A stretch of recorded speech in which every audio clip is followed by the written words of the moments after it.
Thanks for checking out SYMFONI on YouTube. Please be sure to subscribe and like our videos for updates.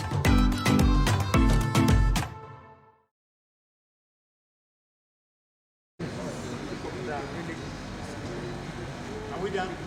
Okay, it should be. We go back to the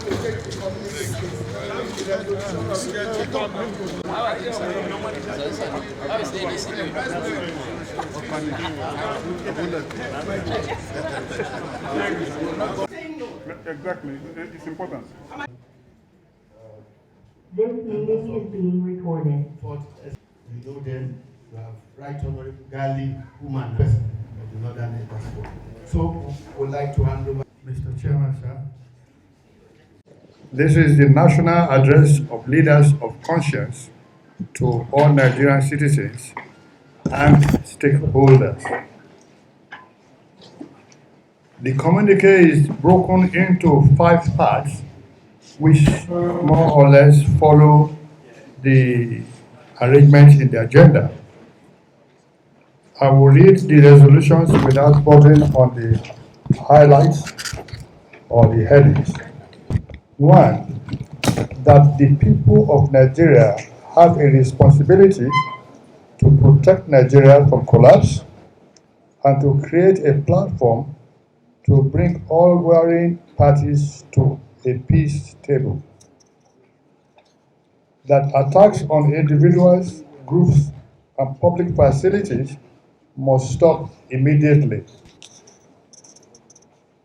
That Nigerians must stop the dangerous practice of ethnic and religious profiling, as all of us could fall victims in our own country, where we are both hosts and guests.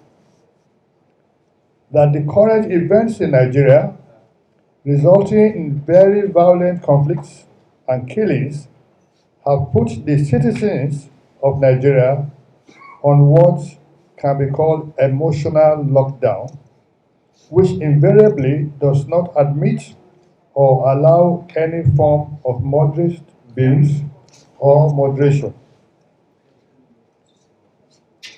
That Nigerian leaders and political elites must stop patronizing the Igbos or blackmailing the elites or leadership of the Igbos.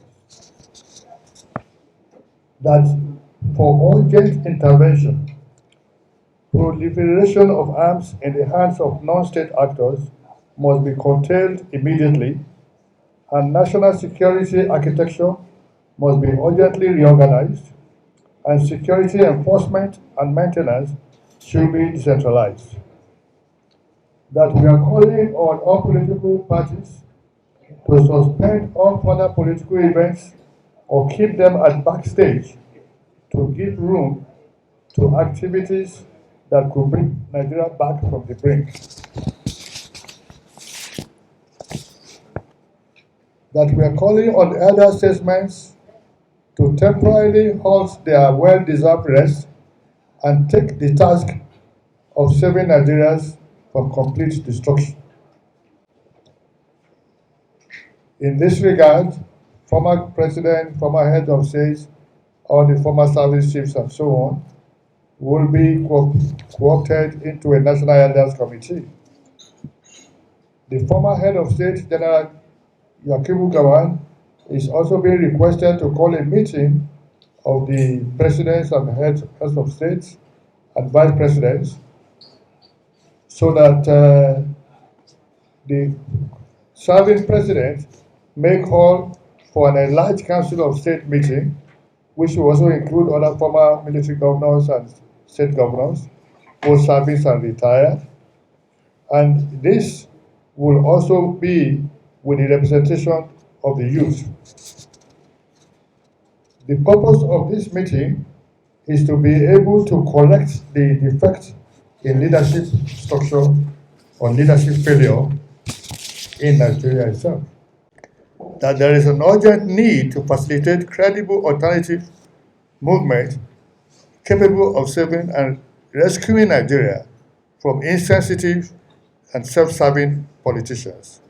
That we shall, in consultations with party leadership ethnic cultural leadership, religious leadership, encourage multi-ethnic, inter-party, and interfaith religious committees working with due consultations with government and with our senior citizens and to mobilize Nigeria at home and abroad for a quick resolution and to create a new Nigeria where all men have a sense of nationhood and equal ownership.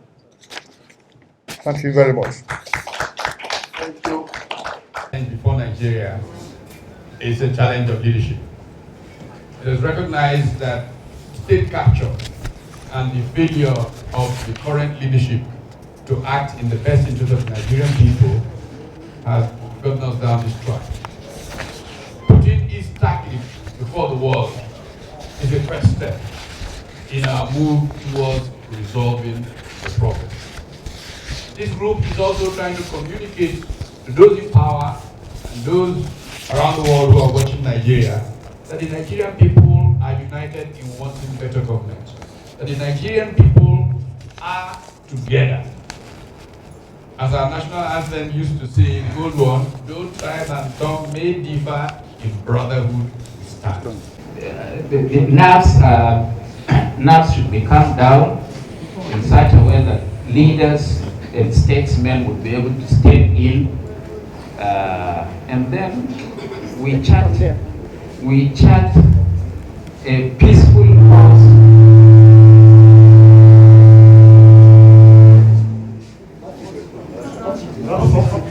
Yes. Well, I think I'm almost done. Yes. So that we chart a peaceful course for our country. I'm sure all of you do agree that the sentiments and emotions and the polity is being overheated. Yeah. That is not good. I mean, in such an atmosphere, we may never sit down and listen to each other, dialogue with each other as we had done now. It is better to dialogue than to wow. And this is what exactly we had done. If you had profiled what we have done today, I think it will calm down nerves in the country and people would be able to look at each other and talk to each other. And because we have understood the sentiments and position from where each of us is coming, and that we can sit here like this and issue this press statement, is a good development for the people of our country. Looking at us here, we don't look like predators. We are not predators. We are decent politicians who have vision for our country, and we feel that what we are doing today is a responsibility on us, and we are going to continue to do that. Whether we are in government or not, we feel responsible enough to come out and meet and douse the tension that is bedeviling this country. And we know that we are governed by predators. And we want to assure you that we, on our part, are doing our best to see how we can take out these predators out of power, of course, democratically. And that has to be with your full cooperation, because you and your families are victims too. Oh, yes. And we have no doubts in our minds that with the support of Nigerians and your support too, which is very important, we are going to accomplish this task. It is not going to be easy, but we are going to try. This is our ultimate intention. This country needs a new lease of life, and we have people here who are ably qualified to give it that lease of life at whatever level, if not for the predators that have marginalized almost every Nigerian, apart from those they feel are their acolytes.